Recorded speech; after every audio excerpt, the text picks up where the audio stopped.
All right, baby. Here it is. Yeah.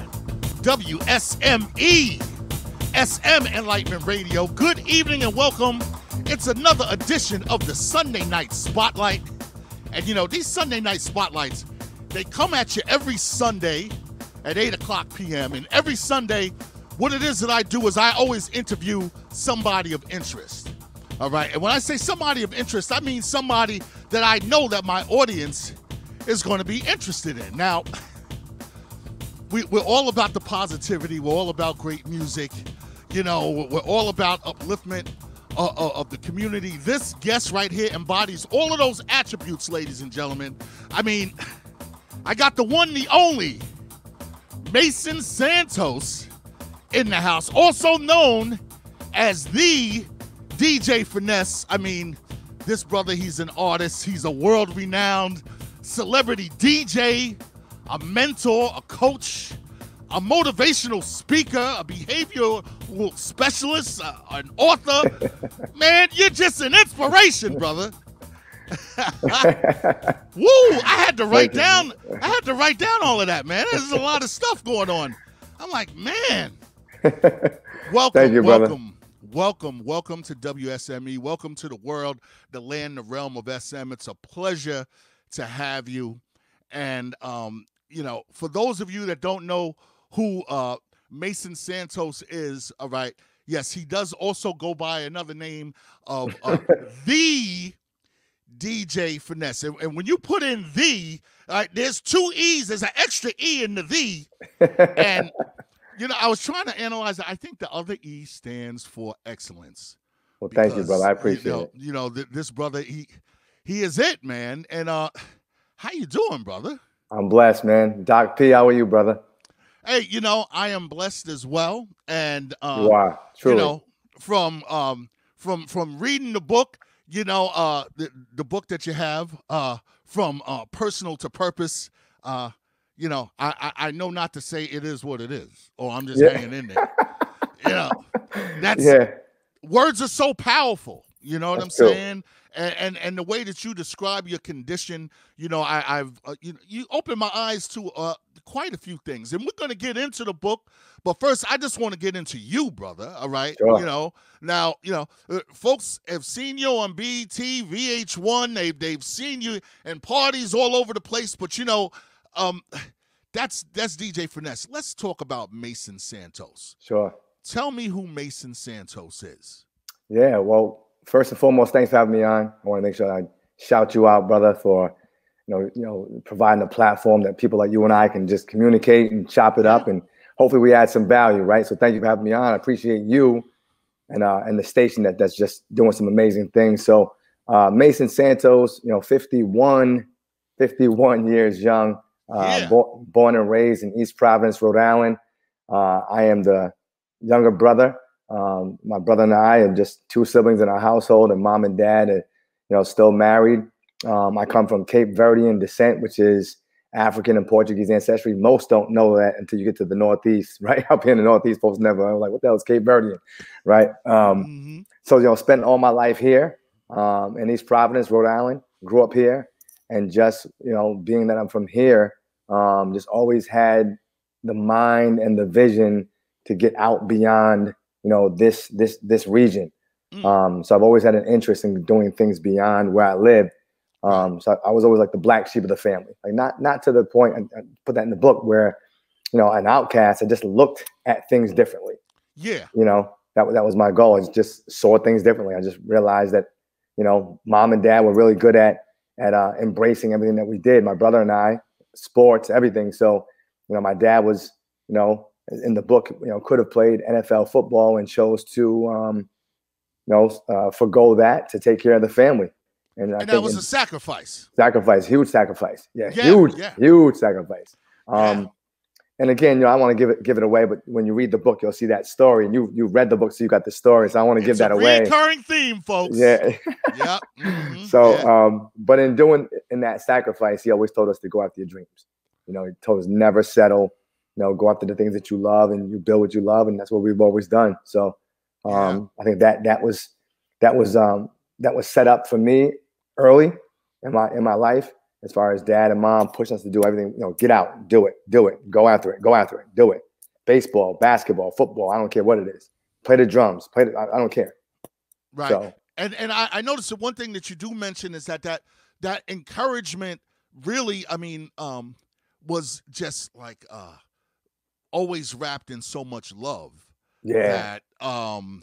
That hey, you just felt good. You felt good about wanting to do things and to try new things. I mean, and that's so important that that you have that support system, because we need that for ourselves. We need to encourage and love ourselves in order to give ourselves that push. So it's the fact that you came into that type of structure, I think was absolutely a blessing that you remain to hey, pay it forward and bless the rest of us with it.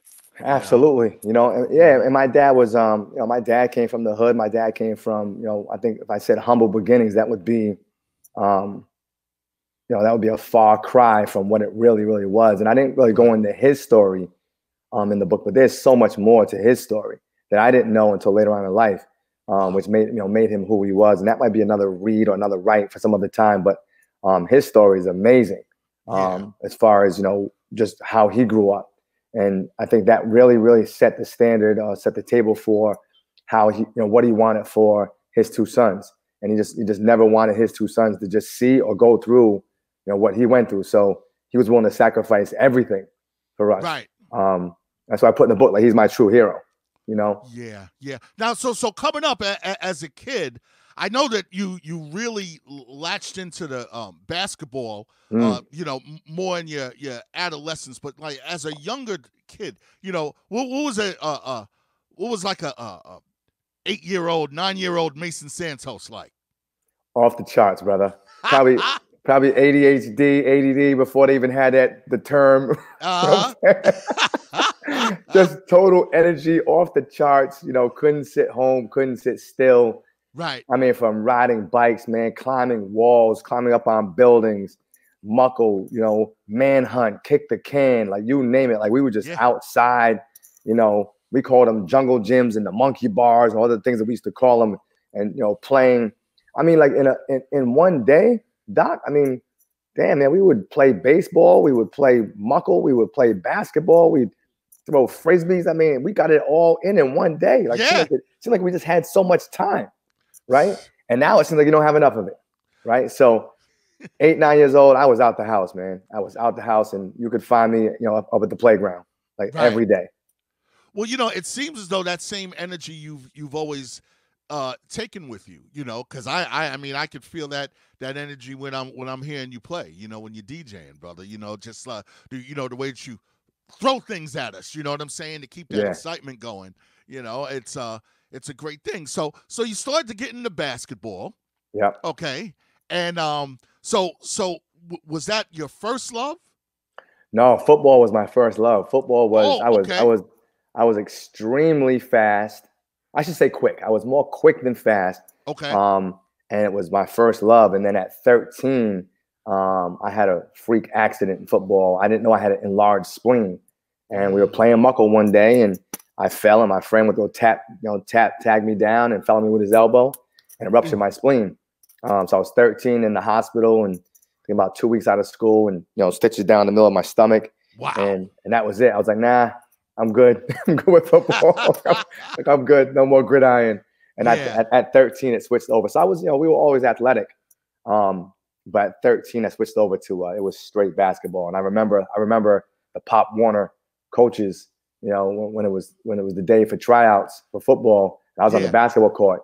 I remember all 3 coaches from all 3 different weight classes went to the basketball court, like, what's going on? I'm like, nah, I'm good. They're like, what do you mean? What do you mean? Like, what do you mean?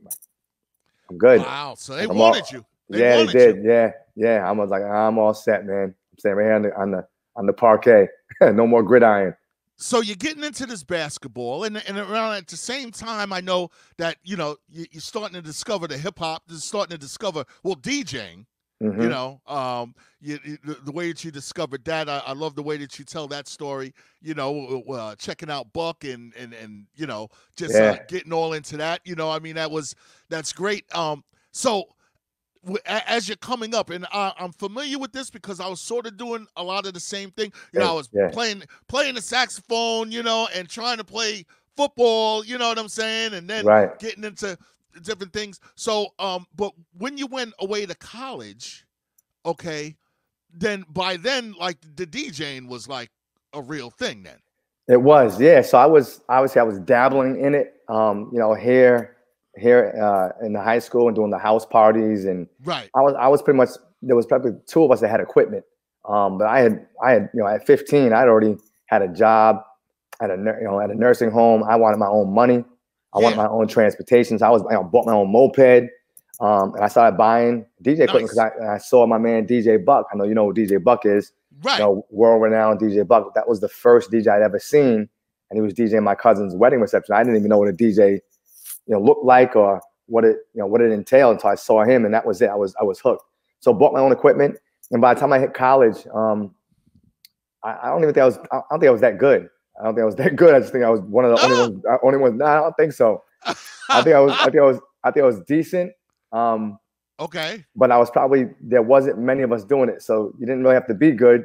Just was no one else. You know what I'm saying? Yeah. At that point, I think I wasn't. I was nowhere near what I became. But I enjoyed the process of learning and trying to get better at that craft, and then obviously meeting Master Ace, and that just set it off in a whole nother stratosphere. Yeah, because what happens is that you actually become an agent of the hip hop culture in your region. Yeah. You actually become the one, and a lot of us kind of overlook the impact that has. I mean, there's a real social impact of bringing the culture to people. A lot of people, the first time they experienced hip hop was through you. And I mean, it's you never stopped. You kept going with it, and that drive. So what I'm trying to get to where the essence of that drive comes from. You know what I'm saying?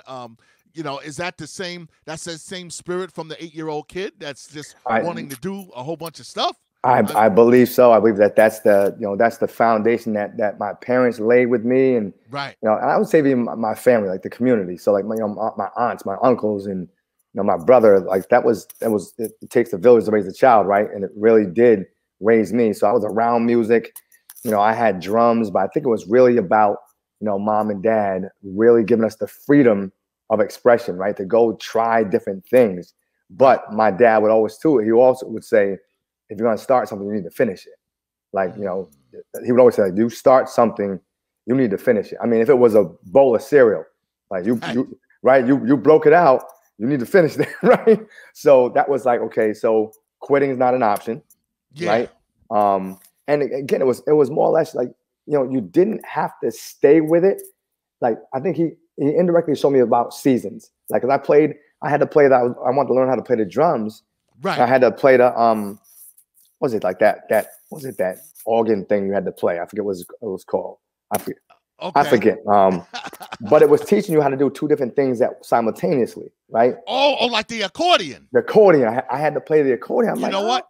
I had one of those too. My dad played the accordion. Yeah, and that was the thing, and like, when company comes over, the relatives come over, then they put you on stage, you know what I'm saying? Yeah, man. And listen, and look, now you played the sax, right? Yeah. So listen, and so we, as two DJs, right, in the hip hop community, the accordion is not sexy. Accordion, at least we didn't think it was. We didn't think it was. I didn't think it was sexy. I thought the bass was sexy. I thought drums were sexy.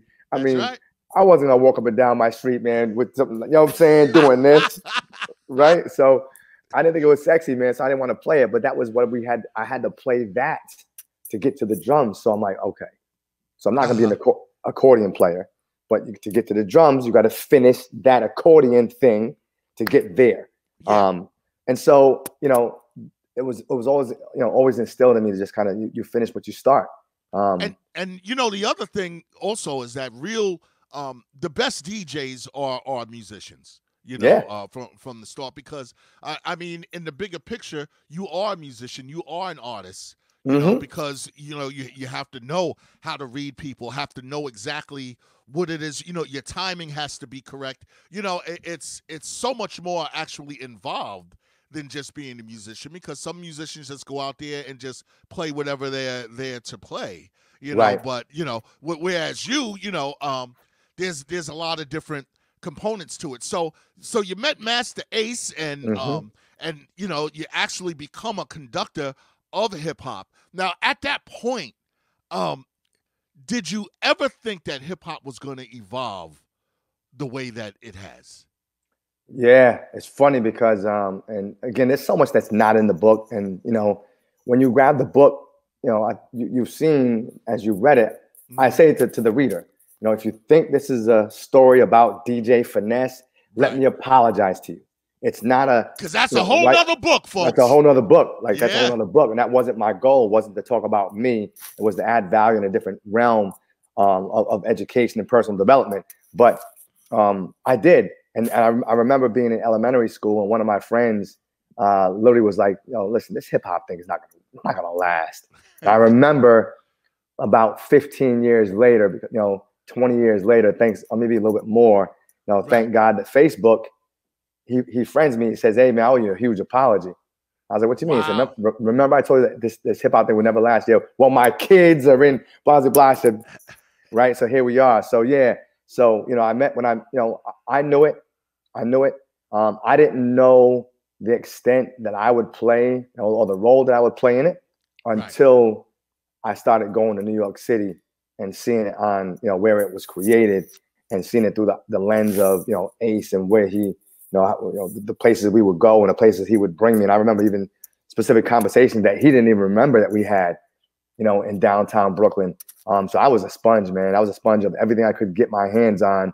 And every chance I got, I would leave the campus of URI. Me and my boy Mike, another DJ from Boston, we would leave and we would go to New York City. Every shot, we would stay there for a weekend, you know, long weekend. And, you know, I remember literally recording BLS, because BLS was Molly Mall. We all, right? Yeah. Molly Mall in Control rap show was BLS, and then Kiss had Red Alert. So I would make tapes, but mostly Molly Mall, because Molly's DJ on the air was Pete Rock. Okay. So I got to hear Pete Rock when he was like, I don't know, 16, 17, 18. And I would get like, you know, we're dating ourselves, right, Doc? I would get the TDK 120s. We in the 50+ club out here. Yeah, but we look good though. Yeah. I would get the TDK 120s, and I would go, and we would go in my boy Ray Dowell's house. You know, he lived in Brooklyn, him and Ace, you know, Brooklyn and Queens. Pop the tape in, hit record, we bounce. Go run around, come back, flip it over, hit record, bounce. Come back, tape 2 in, because we didn't have social media. So what I figured was, I got to record this information. I have to record this show and what this DJ's doing, because I can't see it. Right. And I would bring that back to URI, and I would play it, and I would literally sit in my dorm for hours at a time. I would just close my eyes, and I'm like, what is he doing? Like, how is he going back and forth, and how is he doubling this song up? And I was like, I would hop on my turntables, I would try it, and I'm like, so it was literally just studying what I heard. And I think, to your point, as far as DJs being musicians, like, we have the ear. Yeah. So I think having that ear allowed me to kind of hear what he was doing, and then trying to manipulate it. And my whole style is Pete Rock. Because I would hear Pete Rock. Wow. So yeah, he gets the credit, huh? Yeah, Pete, nice. You're up to three DJs: DJ Buck, Pete Rock, and Kid Capri. I'm a mixture of those three: DJ Buck, Pete Rock, and Kid Capri. So I guess it's safe to say then, you know, then this is I'm seeing that, you know, as a athlete, you were dedicated, and, you know, all you did was you played basketball, you know, up until a certain point, and then it seems as though when you got into this music, then the music, like, I see real determination there to really make something happen. And just like you was talking about, those values are instilled in you to finish what you start, and not to quit, not to give up, you know, and you're determined to be the best, you know, these are themes that are reoccurring for you, you know, Mm-hmm. and I think that, you know, the book that you wrote, okay, actually is a workbook on how to achieve these great things that you've been able to do. I mean, because hey, you're literally living your dream. Yeah, I'm blessed, man. I'm blessed to have met some amazing people along the way, even yourself. And I think, you know, I truly believe in chance meetings, and I Right. believe that. But I also believe that you have to be ready. You know, you can. You know, we always say that, you know, you can be at the right place at the right time, Yeah. but if you don't know you're there, it's as if you know, if you don't know you're in the right place at the right time, if you don't take action, it's as if you weren't even there. Yeah. So, you know, Master Ace, right? Why did I become cool with Master Ace? Why did I approach Master Ace? You know, Look he at was that. on campus, right? Anyone could have approached Master Ace. Why did I stay? I'm still to this day. I mean, he wrote the forward, as you know. Like Yeah, he's yeah. like, so I've been And connected with him ever since 1987. and it's amazing because I mean, there are a lot of kids that went to the college where you was at.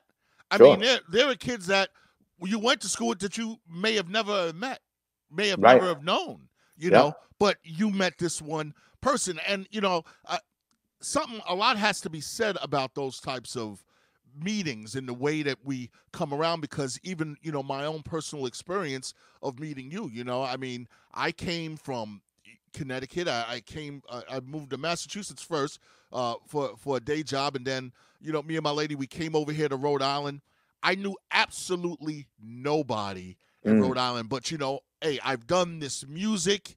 You right. know, I've done terrestrial radio for a lot of years, and I still still had the radio bug, so I got into this SM Enlightenment radio, and then you know, it was more like a wish that I Sure. said, you know, I need to network with the people that are doing it out here, you know, and right after I had that thought and that notion, that wish, brother, I was bringing my mother to the clinic, and you know, there was a pretty young lady there, you know, working the desk. Yeah. And, you know, I'm always promoting my station. I'm always promoting SM Enlightenment Radio. So, you know, I step up to the sister and I say, hey, sister, how you doing? You know, I'm Doc P. You know, I got this radio station here, SM Enlightenment Yeah. Radio.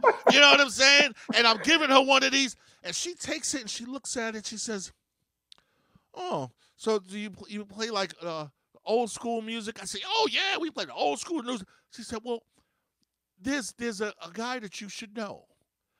His name is DJ Finesse, and she pulls up your Facebook page, and this is a younger sister too. I Yeah. mean, you know, maybe in her late 20s, a younger sister, and she's like, yeah, you know, this is somebody that you should know. And that's where it You told me started, this. bro. Yeah. Yeah. You told me that story. Yeah, and I was like, wow, that floored me, because then I reached out to you, you know, and hey, you welcomed me, you know, and I didn't know, brother, that you had the resume that you had. You Yeah. know, all of the celebrity stuff, I didn't know. I had no idea. And, you know, I'm sure people know you from being a public figure, just want to approach you. Folks, my man was open to me from the get-go. He didn't know me from a can of paint, and has always invited me to come through, you know, whenever he's playing, you know, and he That's didn't know who. that's mom and dad, bro.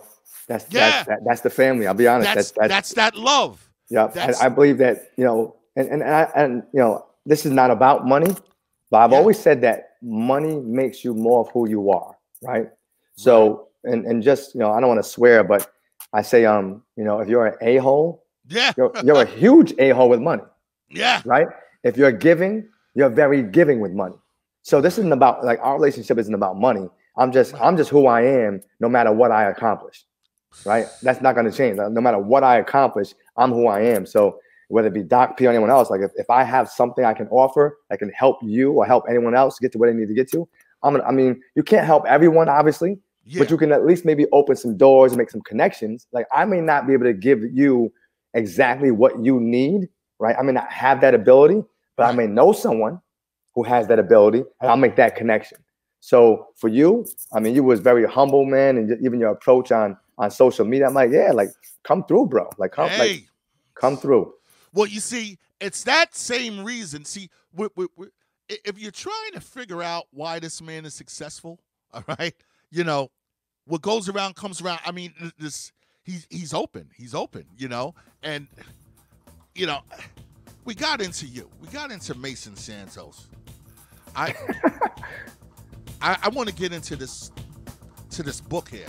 Mm-hmm. All right, because people need to know, and you know, we'll break it down a little bit, because this is one thing. It's a workbook, folks, and the thing about this is that you don't have to read it chronologically either. I mean, there's chapters in there that, you know, each one has some real jewels in it.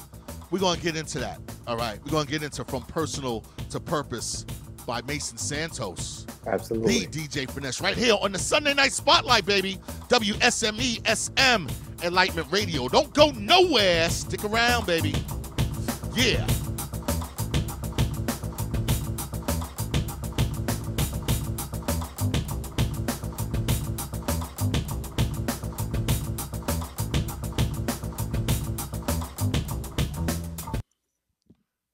All right, baby. WSME SM Enlightenment Radio. Once again, good evening and welcome. You're listening to the Sunday Night Spotlight. All right, and we're here with Mason Santos, the DJ Finesse, world-renowned DJ. And hey, my man, he's also he's a motivational speaker and also just an all-around you know, you're a mentor, you know, in a lot of ways, and this book really seals it. And you know, I want to go through it a little bit. So first of all, what is it that inspired you, that truly inspired you to write the book? Because I know I've heard you say that people were that it has been said to you, hey brother, you should write a book. You know, yeah. you should write a book. I've heard, yeah. You know? But what was it, the point that, you know, whereas you knew that, okay, I have to do this? Yeah. So, you know, I think one of the lessons I've learned in life is that, you know, if one person tells you something, you can dismiss it. Right. If two people say the same thing, well, it's a kind of coincidence, right? 3, 4, and 5 all saying the same thing, 20 people saying the same thing, you better pay attention. So for me, it was really about, you know, I had heard it over and over and over again about, I need to write a book, I need to write a book, I need to write a book. But the people that were telling me hadn't written a book. So it didn't really register until a young man, I actually shouted him out in the beginning. His name is Jonathan Rosales, Guatemalan kid, literally wrote a book. And I went to his book signing, you know, his book launch, his book signing. And he had already knew my story. He was like, Finesse, you need to write a book. He's like, you know, you need to write a book. He's like, you need to write a book. And so the difference was, this was an author telling me to write a book. Right. Not just a friend or, you know, a colleague. So someone who had already done it was telling me to do it. That's when it kind of registered that, okay, it's time to write this book. You know, and it doesn't mean you don't take, you know, advice from people that hadn't done it, but you should be kind of cautious as far as, you know, what advice you take from people that haven't done what you want to do. And again, they weren't, you know, I didn't look at them negatively. It registered differently when someone who actually had a book was like, dude, write the damn book. Right. It's like, you need to write the book. And I was like, okay, I got you. I hear you. So that was probably where it came from, the inspiration to get it. Just watching someone that I knew personally as a friend of mine that did it. I was like, oh man. And then just being in a different place in my life where I thought that, you know, I think the biggest thing was, you know, I would talk to my parents about DJ Finesse. I truly would. And I was like, I don't know what this Finesse guy is for. My mom would be like, what do you mean? I'm like, there's got to be more to this than, like, look, this would literally be a conversation. I'm like, there's got to be more than just turn up parties and, you know, Biggie, party and BS, right? Party and like, there's got to be more to it. She's like, well, you know, you'll figure it out. And for me, I think it was, you know, I always wanted to be on stage. I always knew that I wanted a platform. I wanted to be on stage. I wanted to be on the biggest stages.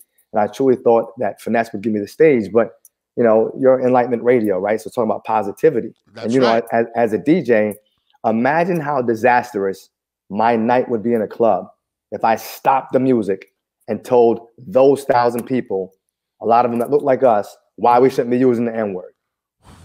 You want to see a career? You want to see a career get shut down quick and a club empty, right? So for me, it was, and I say this all the time, there's a huge difference between achievement and fulfillment. Like, right? There's a huge difference. So I've achieved a lot, but it wasn't always fulfilling because I had a platform that didn't allow me to speak my mind. We speak through these, right? Right. We speak through these. So I can't have these in-depth conversations that I always wanted to have. And most times, during interviews, I'm not mad at it because I understood it's entertainment, but it's not this kind of interview, right? Right. It was really a lot of superficial questions like, what's Diddy like? Yeah. What's it like, right? And I get it because that's what a lot of people want to know if you're DJing for Bad Boy. Like, they didn't want to know about Mason Santos, the husband, Mason Santos, the motivational speaker, Mason Santos, the behavior specialist, Mason Santos that works for DCYF and wants to help out kids. Like, that's not interview worthy, right? And I understood that. So I kept it in its own compartment, but I wanted a platform to really be able to have this kind of dialogue and really, how do I add value beyond clubs and drinks and VIPs? Right. Yeah, because, and it's so crazy, whereas some folks, would just only aspire just to achieve what you have achieved and would think that they've made it. To say like, well, you've made it to, how could you want anything else? Right. But yeah. Hey, you still that same 8-year-old boy that just absolutely, yeah. Will not stand still, yeah, and keep going. You know what I'm saying? Because you had that encouragement, and I think success is a relative term, right? So, if there's people who aspire to do what I did and they get there, and they really feel fulfilled, then God bless you, right? So it's a relative term. So based on money, it's not based on status. It's based on what you want to do and the level in which you want to do it. And I would say, I never want to compare myself because comparison is a dream killer. Like the minute you start looking left and right, the Joneses, I got to have it. Then when you've already, you've blown your whole, the whole focus of what you really want to achieve because, you're comparing yourself to other people. So, I didn't want to do that. I want to follow people who had what I wanted. Right. And, the Kid Capri, obviously, DJ Buck, obviously, and even as a DJ, Pete Rock. But I really wanted to do more than just be a DJ in clubs. And, I found I found my calling, right? Oh, yeah, absolutely. I found my calling. Your purpose, Found my purpose, absolutely. Yeah. And your purpose is also helping others define theirs. And one interesting chapter in your book is where you say you only know what you know. Mm-hmm. And I think one of the main reasons why you were able to achieve the level of success in the entertainment industry is because, hey, you didn't just stay in East Providence, Rhode Island, just to study the craft. Because what was just immediately around you was just, that was all that there was. You had to go outside of not only where you were, but as you also say, you had to go outside of your thinking box. Absolutely. Because we all, that's spot on because we all, our environment, our family, the things that are around us, like that gives us our perception of the world, that's our reality. Right. And oftentimes if you just think with that, I call it the thinking box, right? If you just think with that mindset, there's no growth there. Like, so you just don't grow. So for me, I knew early that no one, and honestly, Doc, it was like a calculated math problem. Right. I looked at how old I was at the time. I looked at, okay, where I'm from and how many people I knew that became successful in entertainment from Rhode Island, and every last one of them had to leave. Wow. So, Jeffrey Osborne is from Rhode Island. LTD, exactly. My boy Irving Washington was the lead singer of Portrait. Wow. Remember Portrait? Okay. Here we go. Yeah, right? Yeah. Right. Irving and I were in high school together. He had to move to California. So I knew of Jeffrey Osborne, I knew Irving, and I knew that they left. So in my mind, I can't make it from here. That's just a math problem, right? If everyone had to leave to do it, I'm going to be the first one. No. So let me leave to go, because they weren't coming to Rhode Island looking for me. So let me go. If there's a nugget for any DJ or anyone in business, you have to find the people who have what you want. Go do what they do so you can get what they get. And they're not coming to you. So you had better be willing to sacrifice. And I got it from my man Eric Thomas. And I don't steal people's lines. I pay homage. Eric Thomas says, are you willing to sacrifice who you are today for who you want to become tomorrow? So I was willing to sacrifice who I am today for who I want to become tomorrow. And that meant branching out beyond Rhode Island, going to Philly, going to Atlanta, going to Jersey, going to DC. I mean, you name it, going to Cali, I went wherever I had to go to make sure that I had a shot. And when I got my shot, I had to rock out. Yeah, yeah. And you see, and this is an important thing, because this, in anything that you want to do, in order to achieve that level of mastery or excellence, you have to make sacrifices. Mm-hmm. And I see those that being a reoccurring theme in your life, brother. I mean, and it goes even back a generation with your dad, with your dad sacrificing, his athletic aspirations, just to really make for the family, and even later on, like when your wife was going into nursing, you know what I'm saying? There's sacrifices that you had to do, Absolutely. and in order for you to really make something happen, you got to sacrifice something. Absolutely. It doesn't bend. I put in my book, sacrifice, right? Success will never bend to no sacrifice. I don't know anyone that's been successful on any level that hasn't sacrificed. It just doesn't happen. And I think people need to understand that. There's also an interesting chapter in your book, the surfer mindset. All right. That concept. And I like that, about, because you break it down in a literal sense when you look at it as a surfer, that's like looking for that perfect wave and then actually riding it, Explain that a little bit, without giving too much away, because we want them to read the book. We ain't gonna be your cliff notes, okay? You gotta read the book, right? But give them a nice little idea on that. Yeah, so it's funny because I'm an early riser. I've always been, probably still ADD today, probably, right? Probably. Yep. I'm the same kid. That same 8-year-old. I'm telling you. 8-year-old at 51, right? So I'm always up early, and there's two places where it seems like ideas just come to mind.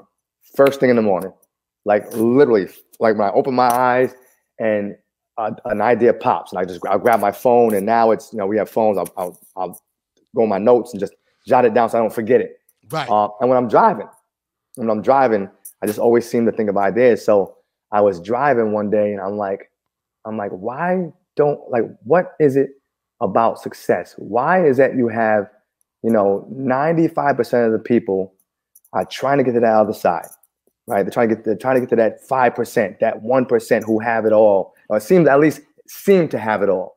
Yeah. So what is it about people that, their inability to somehow find their way through, where they are, where they want to go? I'm like, because they're not forward thinkers. Like they're not forward thinkers. And I thought about, I'm like surfing, and I will give you a little bit. So really, I thought about, okay, I saw some imaging, and I was on my computer one day, I was imaging, as I thought about what goes into a surfer and the best surfers. I'm like, well, there was one picture that had a bunch of people on the surfboard, and they were all in the middle of the ocean, and they were all sitting on the surfboard, and they were looking around. And then they had one picture of a guy who was on the board by himself, and he was paddling. And then the next thing you see that same surfer on the wave, and everyone else is on the crest of the wave. So I said, there it is. I'm like, successful people see the waves of opportunity before they form. Most of us wait, and we think that an opportunity is going to come full-fledged, dressed up, bedazzled and knock on the door. That's the furthest from the truth. So you've got to see something that others, you like successful people see things that others just don't see. Yeah. And that's what the great surfers do. They see the wave and they paddle to put themselves in position to be successful. While others are sitting on the board and they're looking around and he ain't paddling, so I ain't paddling. Right? Yeah, and that's that box. That's that box. You know, and you know, there's one line that you wrote in there that just sticks out so much in the book, and I had to write it down. You said, life doesn't give you what you want, it gives you who you are. Absolutely. You know, 100%. Man, that's deep. That's I was on I did another Zoom call Wednesday morning, that was my premise of the talk. Life doesn't give you what you want, it gives you who you are. So, you know, if you look at yourself, you know, anyone that's on this, you know, this webinar, this is Zoom or webinar, podcast, Zoom, webinar, podcast. It's all those things. It's all those things, right? So think about where you are in your life. You are exactly where you're supposed to be with who you are. And if you want something different, you've got to become something different. See, I think everyone wants life to give us different things. Doesn't do that. Like that's out of your control. What you can control is you. And if you want something different, you got to become something different. And that's it. It's just as simple. So, you know, for me, I wanted different things. And I kept upgrading and upgrading and upgrading, you know, this, you know.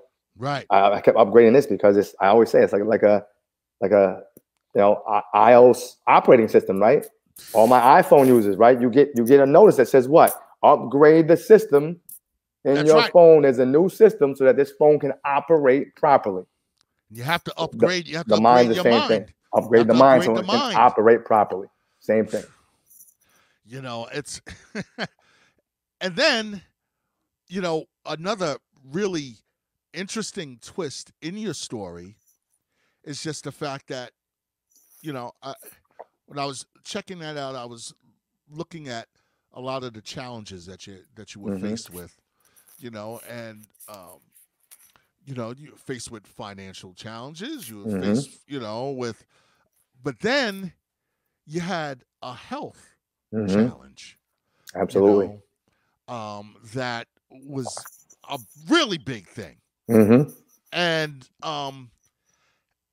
explain your experience with that and how it is that came in and how were you able to still maintain your level of positivity?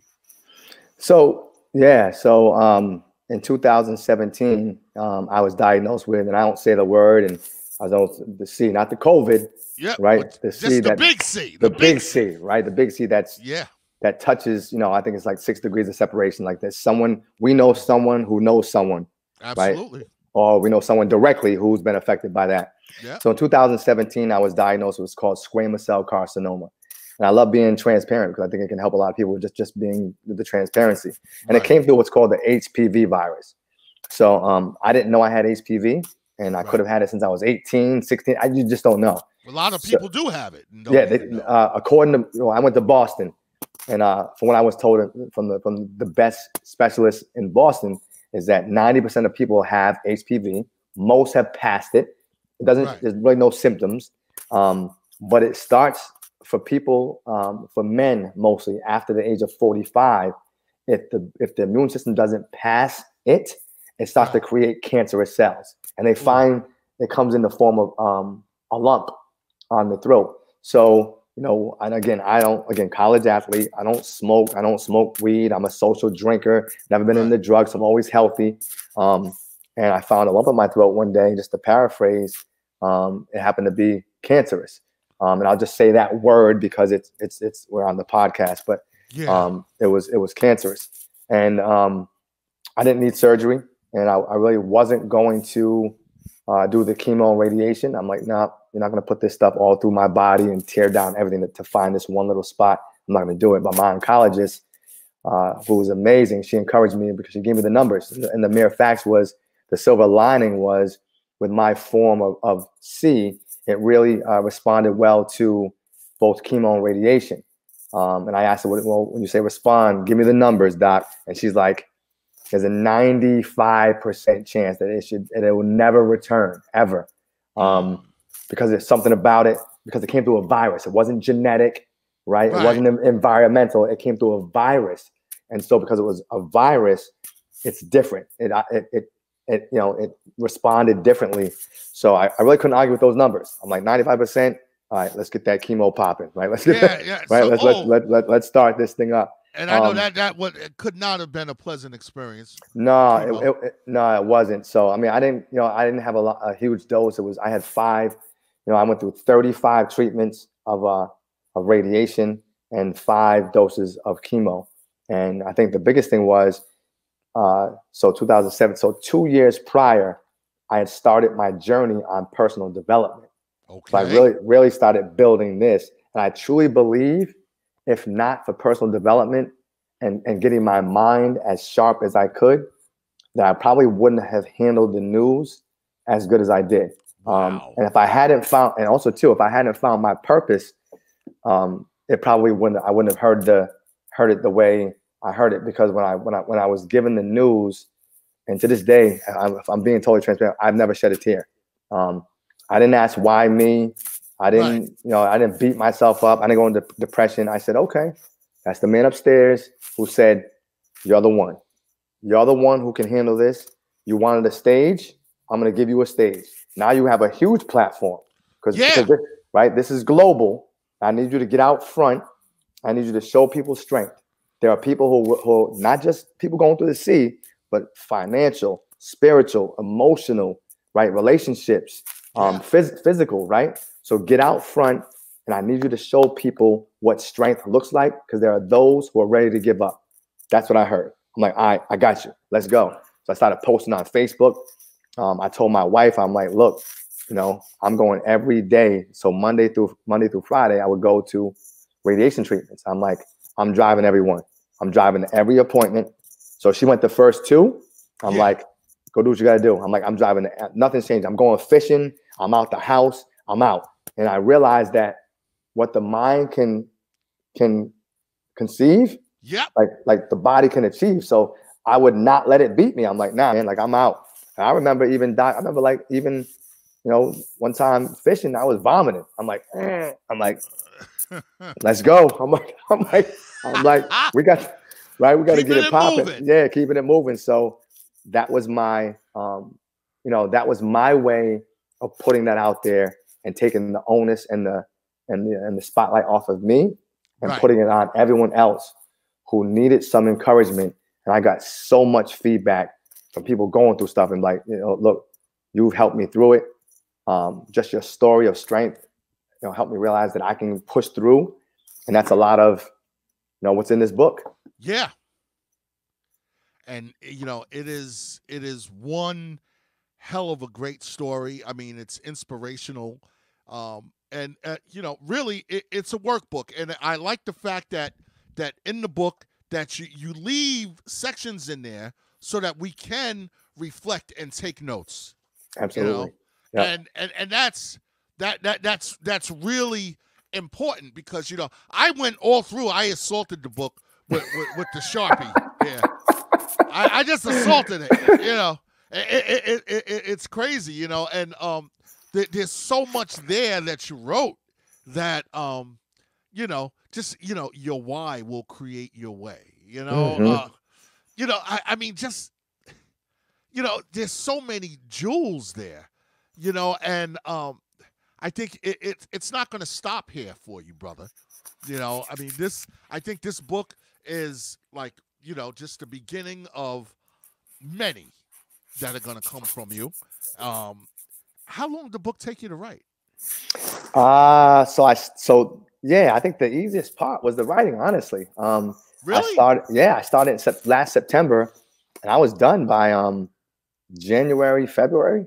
Wow. I was done writing, and I just, it's funny, hip hop, man. So, I literally would, some of the behavior specialists in high school, So when students come to me, they got to be in my room. You know, my job is to connect with them, identify some of the behaviors, give them some alternate ways of thinking of things. Okay. But in my room, they got to be quiet and do their work. Right. So they come into my room, I'm playing hip hop, right? So I know I'm about to give them this first. Yeah. And I would do that, but I would listen to Fabulous first. It's my time, right? Nice. Right. I'm gonna put it on the line. You know what I'm saying? It's my time first and foremost. Then I would listen to Sounds of Blackness, Optimistic. Ooh. Right. I would play that every day, Optimistic, and then I would go to YouTube. Always on rotation on SM Enlightenment Radio, folks. You can hear that on this. Yep. So Sounds of Blackness, Optimistic. I would play that. So it would be Fabulous first, Optimistic. And I would go on YouTube and I would play. I would type in hip hop, jazz, instrumentals, and there's hours of that. I would just so those two would get me started, and then jazz, and I was just getting the zone, man. I was like, it would just go. So for those of you who get the book, just understand every single word is mine. There's no ghostwriter. There's no fabrication.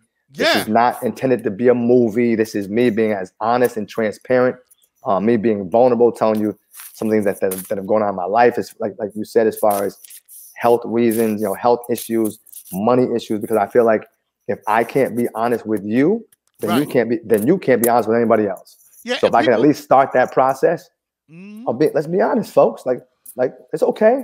Like things don't always work out. People need to hear that story, man, and it's a great one. And I want to thank you. I want to thank you for writing the book, because hey, I feel lucky that I know you personally. Even though, brother, I've seen on social media, folks got autographed copies, man. What's up with that? I got you, brother. See, so you ordered from Amazon, correct? You got it from Amazon. Yeah. I bought it from Amazon. I just wanted to support. Once I knew you was doing something like that, I knew that I had to support you, because I appreciate it.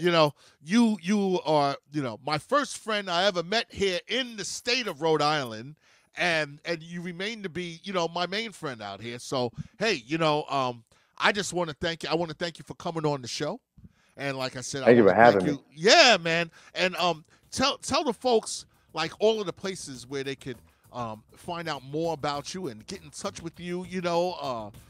Let us know how we can get the book. I know through Amazon, of course. Yep. So anybody close to me in close proximity to Rhode Island, you can order from my website. My website is called FromPersonalToPurpose.com. You can order the book there. I have the book. So what happens is when you order it there, I can send it to you, or even walk it to your house or to your location.